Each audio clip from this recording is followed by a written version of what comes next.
પ્રધાનમંત્રી નિવાસ સંસ્થા પાસે વિદ્યાર્થીઓના માંગણીઓ માટે વિરોધ પ્રદર્શન કરી રહેલા રાહુલ ગાંધી સહિત અન્ય કોંગ્રેસના નેતાઓને પોલીસે અટકાયત કરી છે.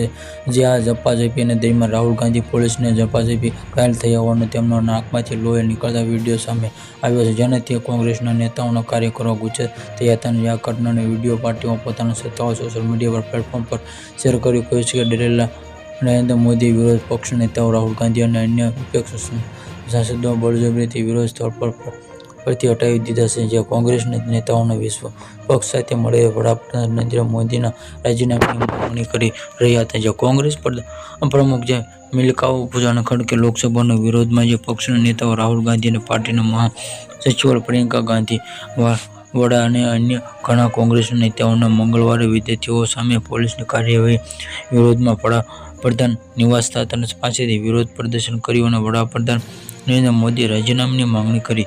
બાદમાં પોલીસે રાહુલ ગાંધી, પ્રિયંકા ગાંધી, સમાજવાદી પાર્ટી વડા અખિલેશ યાદવ અને ઘણા નેતાઓની અટકાયત કરી છે. તેમને બચાવવા લઈ ગયા પ્રિયંકા ગાંધીએ વિરોધ કર્યો કે સપાના વડા અખિલેશ યાદવ પણ વિરોધમાં જોડાયા. Subscribe my channel, like and share.